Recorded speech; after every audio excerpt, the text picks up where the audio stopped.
Hello साथियों, good evening. स्वागत है आपका आपके अपने यूट्यूब चैनल पे। आशा करता हूँ दोस्तों आप सब ठीक होंगे। चलिए आज हम लोग दोस्तों इस वीडियो में देखेंगे स्टैटिक जीके के क्वेश्चन। ठीक है, स्टैटिक जीके के इस वीडियो में टोटल हमने 20 क्वेश्चन लेके आया है आपके लिए, और आशा करता हूँ कि अब मैं आप सबके लिए डेली इस टाइप के क्वेश्चन लेके आऊँगा। ठीक है, चलिए पहला जो क्वेश्चन कहता है कि वेग कैसी राशि है। ठीक है, तो राशि जो है दोस्तों वो दो प्रकार की होती है। ठीक है, एक को बोलते हैं सदिश राशि और दूसरा को क्या बोलते हैं, अदिश राशि। ठीक है, सदिश राशि और अदिश राशि, इंग्लिश में इसी को स्केलर और वेक्टर कहा जाता है। ठीक है, तो वेग जो है वो क्या कहलाता है, वेग सदिश राशि कहलाता है। क्या कहलाता है, सदिश राशि, क्योंकि इसमें जो है निश्चित दिशा का पता चलता है। ठीक है, वेग में क्या होता है, एक निश्चित दिशा का पता चलता है, इसलिए वेग को क्या कहा जाता है, सदिश राशि कहा जाता है। ठीक है, चलिए नेक्स्ट जो है अगला क्वेश्चन है कि भारतीय संविधान के प्रारूप पर अंतिम वाचन कब समाप्त हुआ था। ठीक है, संविधान के प्रारूप पर जो है दोस्तों इसका अंतिम वाचन जो है वो कब समाप्त हुआ था। तो ये हुआ था कब, अंतिम 26 नवंबर 1949। ठीक है, 26 नवंबर 1949 को। ठीक है, 1949 को इसके ऊपर जो है अंतिम वाचन हुआ था, और इसी समय जो है दोस्तों हमारा संविधान बनकर तैयार हो गया था। ठीक है, 26 नवंबर 1949 को, और ये लागू कब हुआ था, 26 जनवरी 1950 में हमारा संविधान लागू हो गया था। ठीक है, चलिए तो भारतीय संविधान के जो है डिजाइनर जो है इसका जो है देने वाले वो कौन थे, तो बी एन राव थे। ठीक है, कौन थे, बी एन राव। अगला, कौन सा तत्व सबसे ज्यादा एक्टिव होता है। ठीक है, कौन सा तत्व जो है वो सबसे ज्यादा सक्रिय होता है, तो ये क्या हो जाएगा दोस्तों, पोटेशियम। ठीक है, आपको एक श्रृंखला बताते हैं, इसमें आपको जो है एक जो है सारे जो है सक्रिय तत्व आपको याद हो जाएगा। तो सबसे शुरू में होता है पोटेशियम। ठीक है, फिर होता है सोडियम, कहो ना, उसके बाद होता है कमल, CAMGAL। ठीक है, कहो ना कमल जी, फिर प्यार है। ठीक है, PB, और यहाँ पे लास्ट में हाइड्रोजन। देखिए, कहो ना, के फॉर क्या हो जाएगा, पोटेशियम, ना से sodium, CA calcium, MG magnesium, AL aluminium, ZN zinc, Fe से लोहा, और PB से आपका क्या हो जाता है, लेड, यानी जिसको सीसा भी बोलते हैं, और H फोर क्या हो जाता है, हाइड्रोजन। तो इसको हम लोग कैसे याद रखेंगे कि कहो ना कमल जी, CAMGAL, ये तीनों मिला के कमल पढ़ना है, कहो ना कमल जी, ZN है ना, जी फिर प्यार है, Fe फिर प्यार है। तो इससे जो है सबसे ज्यादा एक्टिव कौन सा हो जाता है, पोटेशियम, फिर क्या हो जाता है, सोडियम, फिर क्या हो जाता है, कैल्शियम, उसके बाद क्या होगा, मैग्नीशियम, फिर क्या होगा, एल्युमिनियम, फिर जिंक, फिर लोहा जिसको फेरस या फेरिक बोलते हैं। ठीक है, फिर लेड, और फिर हाइड्रोजन। ठीक है, तो इस चीज को आप याद रखिएगा कि कहो ना कमल जी फिर प्यार है, तो आपको ये सारा याद रहेगा। ठीक है, चलिए इसको हम यहाँ से मिटा दे रहे हैं। आप सॉरी, ये है इरेजर। हाँ, आप इसको नोट कर लिए होंगे, नहीं तो वीडियो को फिर से पीछे करके आप देख लीजिएगा। ठीक है, चलिए तो इसका आंसर क्या हो जाएगा, पोटेशियम इसका करेक्ट आंसर हो जाएगा। चलिए नेक्स्ट देखेंगे कि किस स्थान पर बुद्ध ने 5 सन्यासियों के साथ संघ की स्थापना की थी। ठीक है, संघ की स्थापना जो है महात्मा बुद्ध के द्वारा कहाँ पे किया गया था, तो इसका सही आंसर क्या हो जाएगा दोस्तों, सारनाथ। कहाँ पे हो जाएगा, सारनाथ इसका करेक्ट आंसर हो जाएगा। ठीक है, आप कमेंट बॉक्स पे जाइएगा और कमेंट कीजिएगा कि सारनाथ कहाँ स्थित है। ठीक है, सारनाथ कहाँ स्थित है। चलिए अब गौतम बुद्ध के बारे में जो है बताते हैं दोस्तों। गौतम बुद्ध जो है 29 वर्ष की अवस्था में, ठीक है, ये तपस्या के लिए जाते हैं। 29 वर्ष के, इसके बेटे का नाम क्या था, तो इनके बेटे का नाम था राहुल। ठीक है, महात्मा बुद्ध जो है जब इन्हें ज्ञान की प्राप्ति हो जाती है तब इन्हें बुद्ध कहा जाता है, नहीं तो इससे पहले इनका नाम क्या था, सिद्धार्थ नाम था। क्या नाम था, सिद्धार्थ इनका नाम था महात्मा बुद्ध का। ठीक है, चलिए आगे देखेंगे कि उमा की तपस्या शिव पार्वती, बसंत प्रमाण किस चित्रकार की जो है उत्कृष्ट कृतियां हैं? ये सब किस चित्रकार के द्वारा जो है उमा की तपस्या, शिव पार्वती और जो है बसंत प्रमाण, ये किनकी जो है उत्कृष्ट कृतियां हैं? तो इसका सही आंसर क्या हो जाएगा?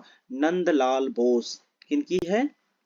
नंदलाल बोस की है। किनकी कृतियां हैं? नंदलाल बोस की। आप याद रखिएगा, शिव पार्वती, ठीक है, उमा की तपस्या और बसंत प्रमाण, ये किनकी जो है उत्कृष्ट कृतियां हैं? नंदलाल बोस इसका करेक्ट आंसर हो जाएगा। आगे हम लोग देखेंगे कि सौर मंडल की खोज किसने की है। ठीक है, अगर हम लोग चित्रकला की बात करेंगे तो मुगल काल में जो है दोस्तों, जहांगीर के समय में, किसके समय में? जहांगीर के समय में जो है चित्रकला जो है चरम सीमा पर थी। ठीक है, तो उस समय के जो है चित्रकार कौन कौन थे?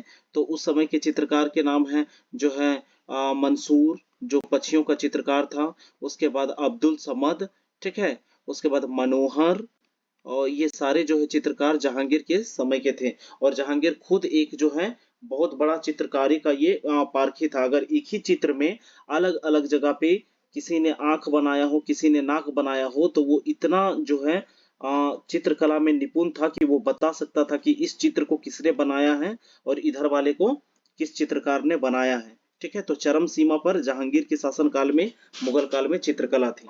ठीक है, अगला जो क्वेश्चन है, क्वेश्चन नंबर 6, कि सौर मंडल की खोज किसने की है? ठीक है, सौर मंडल की खोज किसके द्वारा किया गया है? तो इसका खोज जो है, सोलर सिस्टम की खोज किसके द्वारा किया गया है? तो इसका सही आंसर हो जाएगा कौन? कॉपरनिक्स। ठीक है, तो जो है कॉपरनिक्स के द्वारा जो है सौर मंडल की खोज की गई है। तो इसका सही आंसर क्या हो जाएगा? कॉपरनिक्स। अब हमारे जो है दोस्तों सौर मंडल है, तो सौर मंडल में टोटल कितने ग्रह हैं? टोटल जो है दोस्तों 8 ग्रह हैं। ठीक है, प्लूटो को जो है, प्लूटो को हटा दिया गया है। ठीक है, प्लूटो को जो है सौर परिवार से हटा दिया गया है। और इसका केंद्र जो है किसको माना जाता है? सूर्य को माना जाता है। ठीक है, किसको माना जाता है? सूर्य को इसका केंद्र माना जाता है, सौर मंडल का केंद्र माना जाता है। उसके बाद सूर्य के सबसे नजदीक कौन हो जाती है ग्रह? बुध ग्रह हो जाता है। ठीक है, बुध के बाद क्या हो जाता है? शुक्र, बुध शुक्र, उसके बाद पृथ्वी, फिर मंगल, ठीक है, फिर बृहस्पति। इस टाइप से है दोस्तों। ठीक है, चलिए अगला जो क्वेश्चन है कि भारत में निर्मित पहला उपग्रह प्रक्षेपण वाहन कौन सा था? ठीक है, पहला जो है उपग्रह प्रक्षेपण, उपग्रह जो होते हैं जिसको हम लोग क्या बोलते हैं? सोलर। ठीक है, उपग्रह प्रक्षेपण करने वाला जो वाहन है वो कौन सा था? तो वो कौन सा था? उसका नाम था SLV। ठीक है, SLV-3। क्या नाम था?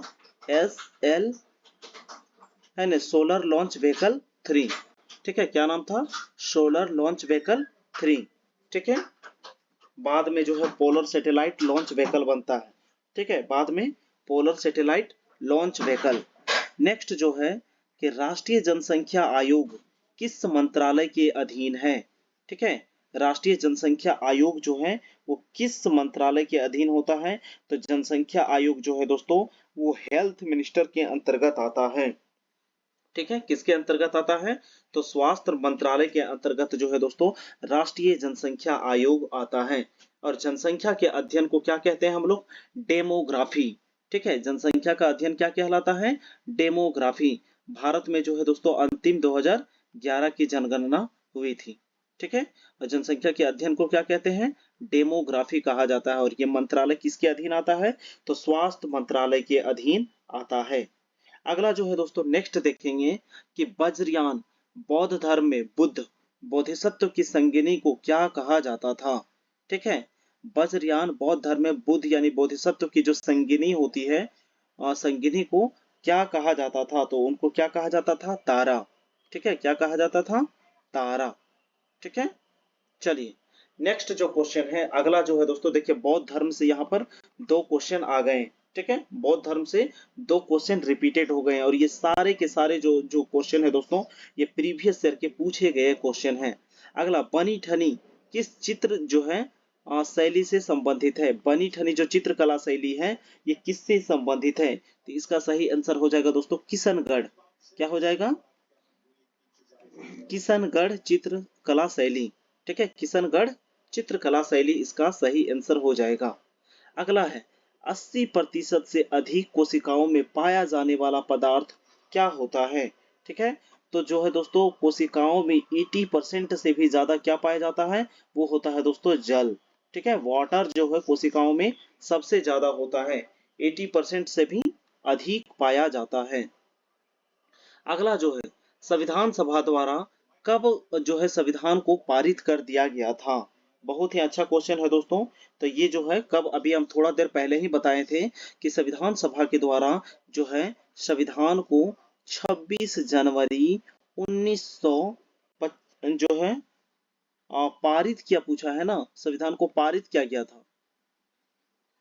तो 26 नवंबर ही होगा, सॉरी यहाँ पे नवंबर ही होगा, पारित अगर किया गया बोला है तो नवंबर ही होगा, 26 नवंबर 1949 को ही पारित किया गया था।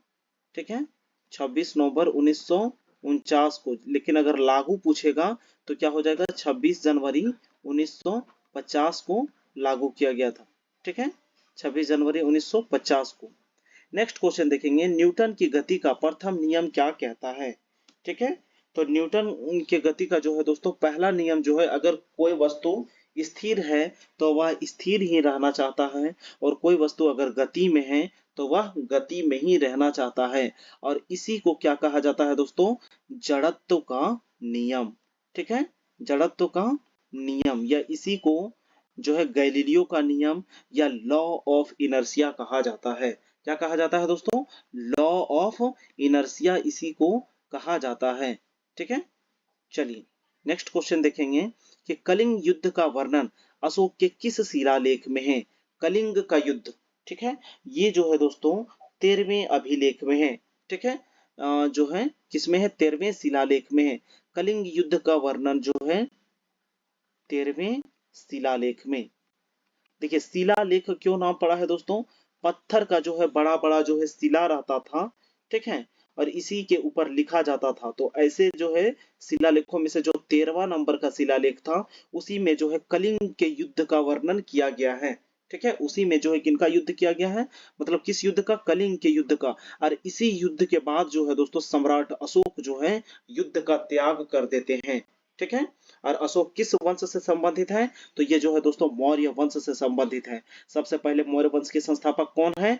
चंद्रगुप्त मौर्य। उसके बाद कौन है दोस्तों? बिंदुसार। ठीक है, उसके बाद कौन है? अशोक।